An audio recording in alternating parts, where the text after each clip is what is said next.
ഓഹരി വില അത് നഷ്ടപരിഹാര തുകയായി ചിത്രീകരിക്കുന്നൊരു നിലയുണ്ട്. അതിൻ്റെ ഭാഗമായിട്ട് ചില അഭിപ്രായങ്ങളും ഉയർന്നു വരുന്നുണ്ട്.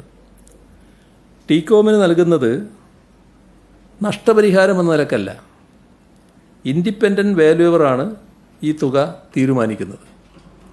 സ്മാർട്ട് സിറ്റിയിൽ ടീകോം വാങ്ങിയ 84% ഓഹരിയുടെ വിലയാണ് സംസ്ഥാനം തിരികെ വാങ്ങുന്നത്.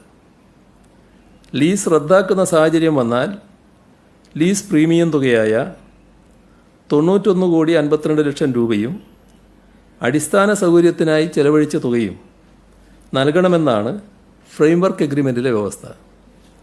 ഇതെല്ലാം പരിഗണിച്ചാണ് കരാറിലെ ക്ലോസ് 7.2.2 പ്രകാരം ഇൻഡിപെൻഡൻറ്റ് ഇവാലുവേറ്ററെ നിയമിച്ച് ടീകോമിന് ഓഹരി വില നൽകുന്നത്. ഇതല്ലാതെ പദ്ധതി നടപ്പാക്കുന്നതിൽ ഏതെങ്കിലും ഭാഗത്ത് വീഴ്ചയുണ്ടായാൽ മധ്യസ്ഥ ചർച്ച വഴി പരിഹാരം കാണാനും ആർബിട്രേഷൻ നടപടികൾക്കും കരാറിൽ വ്യവസ്ഥയുണ്ട്.